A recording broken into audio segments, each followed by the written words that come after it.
Dear friends, good evening সকলকে। কয়েকটা information দিয়ে রাখি। সকলে আমরা খুব চিন্তিত আছি যে পেমেন্ট কেন আসছে না এই নিয়ে। সকলে একটা প্যানিক মুডে আছে, সেই জন্য আমি ভয়েস মেসেজ এটা দিচ্ছি। প্যানিক হওয়ারই কথা। যে পজিশনে আমাদের ডেট দেওয়া হয়েছে সেই ডেট অনুযায়ী জিনিসগুলো হচ্ছে না। তো যার জন্য আমরা প্যানিক হতে বাধ্য হচ্ছি। এটা একটা স্বাভাবিক ব্যাপার, এটা অস্বাভাবিকের কিছু নয়। বাট আমাদের কী সিচুয়েশনের মধ্যে আমরা আছি সেটা একটু জানানো দরকার আছে। দীপঙ্কর স্যারের শরীর খুব খারাপ। ওনার হসপিটালে মনে হয় ভর্তি আছে বা বাড়িতে স্যালাইন চলছে, এরকম কন্ডিশনের মধ্যে আছে। কারণ একটা মানুষের উপরে বিভিন্ন রকম চাপ। আসলে যে যে সমস্যাটা হয়েছিল এটা সেপ্টেম্বর থেকে অনেক দিন আগে এটা বন্ধ হওয়ার কথা ছিল। বাট লিডারদের ডিমান্ডের জন্য কোম্পানিটাকে এসডিএফএসকে বাঁচিয়ে রাখা হয়েছিল।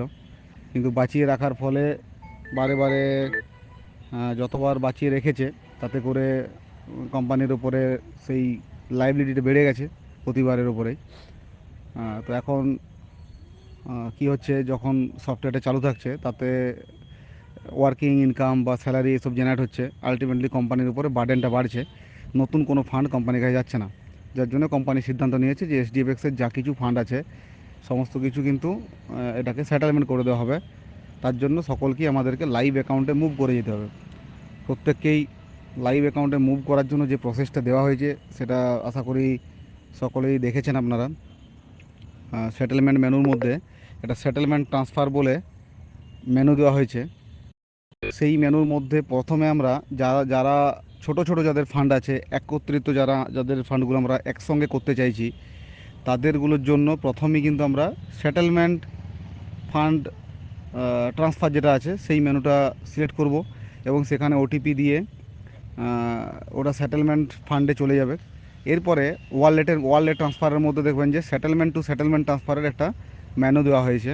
সেখানে আমরা এক জায়গায় ওই সেটেলমেন্টের ফান্ডগুলো নিয়ে গিয়ে তারপরে লাস্টে যে আইডিটা থাকছে সেখান থেকে আমরা সেটেলমেন্ট রিকোয়েস্ট অনলি বলে যে মেনুটা আছে সেটেলমেন্ট মেনুর মধ্যে, ওখানে গিয়ে আমরা সেটেলমেন্টটাকে ক্লিক করব এবং যে ইমেল আইডিটা দেওয়া হবে এসডি স্টারের যে ইমেল আইডিটা আমরা প্রোভাইড করব সেই ইমেল আইডির মধ্যে ওই ইমেল আইডি দিয়ে যে এসডি স্টার আইডিটা বানানো হয়েছে সেখানে কিন্তু টোটাল ব্যালেন্সটা চলে যাবে এবং সেখানে যা ট্রেড হবে তার তার টু থেকে তার যদি $500 নিচে ফান্ড হয় তাহলে 2%, আর $500 উপরে ফান্ড হলে সেক্ষেত্রে 4% প্রতি মাসে পাওয়া যাবে।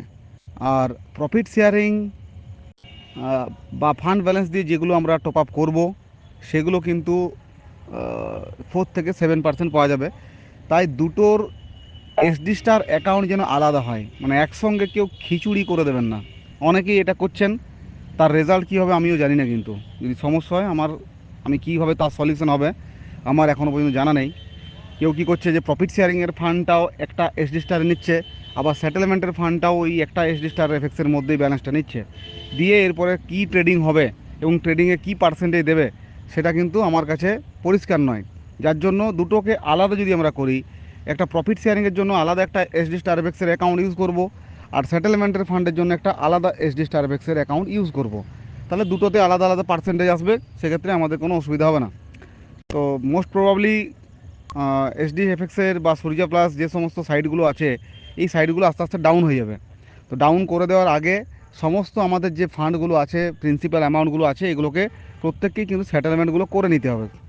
আদারওয়াইজ দ্বিতীয় কোনো অপশান আশা করি থাকবে না। কারণ যেহেতু এখানে কোনো নতুন করে বিজনেস জেনারেট হচ্ছে না, তাহলে সেক্ষেত্রে এই সফটওয়্যারটা চালিয়ে রাখার কোনো মানে হবে না কোম্পানির। কারণ সেখানে একটা কস্টিং আছে প্রতি মাসেই। তো সেক্ষেত্রে কোম্পানি কী ডিসিশন নেবে আমি জানি না, আমি জাস্ট বলে রাখলাম। ফাইনাল যদি কোনো ডিসিশন আসে ওপর থেকে সেটা জানিয়ে দেবো। তবে যেগুলো আমাদের কাছে এই মুহূর্তে সেটেলমেন্টের যোগ্য আছে সেগুলো আমরা সেটেলমেন্ট করে নেব। আর যেগুলো দেখছি যে না অনেক পুরনো অ্যাকাউন্ট, সেগুলো সেটেলমেন্ট করলে কোনো লাভ হচ্ছে না, সেগুলো আমরা পরে ভাববো। আপাতত যেগুলো আমাদের বেনিফিট রয়েছে, সেটেলমেন্ট করার মতো পজিশন রয়েছে, সেগুলো আমরা সেটেলমেন্টে নিয়ে চলে যাব। বাকি এরপরে ট্রেডিংয়ে যা প্রফিট আসছে সেক্ষেত্রে কোম্পানি কিন্তু পেমেন্ট দিচ্ছে।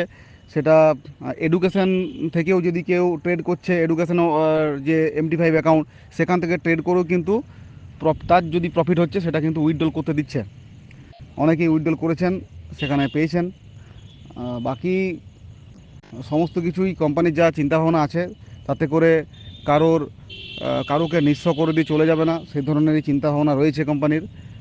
আর 5টা কোম্পানির মতো কিন্তু এসডিএফএক্সের মালিকের চিন্তাধারা নয়। একটা প্রবলেম হয়েছিল, যার জন্যই এটা করতে সে বাধ্য হয়েছে।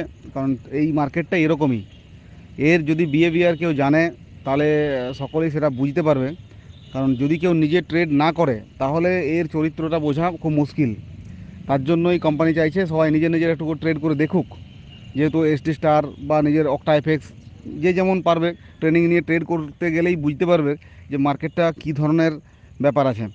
তো যে কোনো ট্রেডিং মার্কেটেই যদি লস হয় সেক্ষেত্রে টাইমের প্রয়োজন হয়, হয় টাইম না হয় ব্যাকআপ ফান্ড, দুটোর প্রয়োজন আছে। কারণ এখন আমরা ব্যাকআপ ফান্ড তো দেবো না আমাদের কাছে, তাহলে কী উপায় আছে? সেকেন্ড অপশান হচ্ছে টাইম। যেহেতু লস হয়েছে সেক্ষেত্রে সময় অথবা ফান্ড দুটোর চাই, যে কোনো একটা। তো কোনটা আমাদের পক্ষে সম্ভব সেটা আমাদের করতে হবে। তো বেশিরভাগটাই আমরা কেউই আর নতুন করে ফান্ড দিতে আমরা কেউই রাজি নই। সকলেই আমরা বলি না, আমার টাইম দরকার হলে দিই, কিন্তু ফান্ড দেওয়া যাবে না, সে ধরনের আমাদের মেন্টালিটি তৈরি হয়ে আছে। অতএব টাইমটা দেওয়া দরকার আছে। আস্তে আস্তে আস্তে আস্তে সেগুলো সব ক্লিয়ার হয়ে যাবে। এবং কোম্পানি যে ট্রেডগুলো এখন করছে নিজেরা, সেগুলো আমি দেখেছি একদম নিজের কাছের থেকে, সেগুলো সব কিন্তু ম্যাক্সিমামটাই প্রফিটেবল ট্রেডিং তারা করছে। আগের যা ভুলভ্রান্তি ছিল সেগুলোকে তারা কাটিয়ে উঠে এখন ট্রেডিংয়ের উপরে স্পেশাল ধ্যান দিয়েছে। এবং যেখানে যেখানে আরও ডিসপুট ছিল কোম্পানির কাজ করতে, ম্যানেজমেন্ট চালাতে গিয়ে, সেগুলোকে ম্যাক্সিমামটাই তারা কিন্তু কভার আপ করে ফেলেছে। তো মার্কেটে বিভিন্ন ধরনের নিউজ আসছে, অনেক রকম ইউটিউব চ্যানেলে অনেক কিছু বলছে, এর ওর নামে অনেক কিছু কুৎসা রটানো হচ্ছে। এগুলো স্বাভাবিক ব্যাপার। যখন একটা কোনো জিনিস ক্র্যাশ হয় বা একটা কোনো কিছু খারাপ হয়, তখন তার সঙ্গে আনুষঙ্গিকভাবে এর ওর নাম জড়ায় বা উল্টোপাল্টা একটা নিউজ আসবে, এটা স্বাভাবিক। তো এই নিউজ দেখে ভয় খেয়ে লাভ নেই। তো ভয় প্রথম দিনেই খাওয়া দরকার ছিল, যেদিনে টাকাটা আমরা দিয়েছিলাম। আমি প্রতিটা মিটিংয়ে অনেকবারই বলেছি যে ভয় তখনই করতে হবে, টাকাটা দেওয়ার আগে ভয় করবো আমি। এখন দিয়ে পরে হাত থেকে আমি গুলি ছেড়ে দিয়েছি, এখন আমি ভয় করছি যে কী হবে, গুলিটা চলে গেছে আমার। তো আমরা কিন্তু সমস্ত ধরনের ব্যাপারগুলো বলে দিয়েছিলাম, এমন নয় যে সবাই অন্ধের মতো কাজ করেছেন। মানে অ্যাটলিস্ট আমরা আপলাইন লিডার এবং কোম্পানির ম্যানেজমেন্ট সবাই কিন্তু পরিষ্কার জিনিসটা জানিয়েছে। তারপরেও হ্যাঁ, এটা ঠিক যে যদি সমস্তটাই একদম পরিষ্কারভাবে যদি নেগেটিভ মার্কেটিংই করা হয় তাহলে বিজনেস হতো না। যার জন্য একটা পজিটিভ তো বলতেই হবে, কিন্তু নেগেটিভটাও বলা হয়নি যে তার, এমনটা কিন্তু ব্যাপার নয়। এখন হয়তো সবাই কেউ অ্যাকসেপ্ট করবে না সেই ব্যাপারগুলো। কারণ একটা সিচুয়েশন যেহেতু খারাপ, তখন বলবো এটা কেন বলেছিল কোম্পানি, ওই বলেছিল তাই বলেছিল, সবগুলো বলেছিল, ভালোটাও বলেছিল তার সঙ্গে খারাপটাও বলেছিল, সেটা কেন আমরা নজর দিইনি? সেই জায়গাটা তো দরকার ছিল। যখন বলা হয়েছিল যে আমাদের যারা এই বিজনেসটা সম্পর্কে বোঝে, জানে বা বোঝাতে যাদেরকে পারবো, যারা এই ক্যাপাসিটিতে যাদের মধ্যে আছে, তাদেরকে যেন আমরা নিয়ে আসি। কিন্তু আমরা কি সেটা করেছি? আমরা অনেক ভুলভাল আমরা মার্কেটিং করেছি, যার জন্য আমাদেরকে আজকে সেই জিনিসটা আমাদেরকে ভুগতে হচ্ছে। তো এমন নয় যে সব শেষ হয়ে যাবে, ওয়েট করতে হবে। তার জন্য সেই ক্যাপাসিটির সেই ভুল আমরা করেছি, সেই ভুলের তো খেসারত অনুযায়ী আমাদেরকে সময় দিতে হবে এবং তাদের সাথে এটা আমাদেরকে ফেস করতে হবে। আমরা মিস মার্কেটিং যদি করি, তো সেই মিস মার্কেটিংয়ের ফলটা তো কাকে ভুগতে হবে? আমাদেরকেই ভুগতে হবে। সেক্ষেত্রে দ্বিতীয় এর কাছে অপশান কিছু নেই। আমাদেরকে একটুকু কাস্টমারকে বা আমাদের যারা অ্যাসোসিয়েটস আছে তাদেরকে ঠিকমতো বোঝানো। এবং সবথেকে বড় ব্যাপার যেগুলো আমি দেখছি যে কারো কাছে সব কিছু আপডেট নেই। আপডেট মানে লাইভ অ্যাকাউন্টে কীভাবে যেতে হবে সেই তার যে গাইডলাইন, ভিডিও, এগুলো কিন্তু নেই। প্রচুর অ্যাসোসিয়েটসদের ফোন আমার কাছে ডাইরেক্ট আসছে যে স্যার আমরা এই লাইভ অ্যাকাউন্ট কীভাবে করব, তার কোনো গাইডলাইন নেই, আমাকে একটু বলে দিন কীভাবে কী করব। তো প্রত্যেকের কাছেই এই ভিডিওগুলো আছে, লাইভ অ্যাকাউন্ট কীভাবে করে। আমাদের অরূপ কত সুন্দরভাবে অনেকগুলো ভিডিও বানিয়ে দিয়েছে ভাগ করে করে। সেই ভিডিওগুলো যদি আমরা আমাদের যারা কাস্টমার আছে তাদেরকে যদি আমরা একটু পাঠাই, দিয়ে দিই তাদেরকে, তারা নিজেরাই করে নেবে। কিন্তু আমাদের সেই মানসিকতাগুলো এখন জানি না কী ধরনের হয়ে আছে। কেউ কাউকে ফোন ধরছি না, সব বন্ধ করে রেখে দিয়েছি, এ ধরনের একটা ঘটনা ঘটছে। এরপরে প্রচুর ফোন আমার কাছে আসছে, যার জন্য সবার ফোন আমার পক্ষে অ্যাটেন্ড করা সম্ভব হচ্ছে না।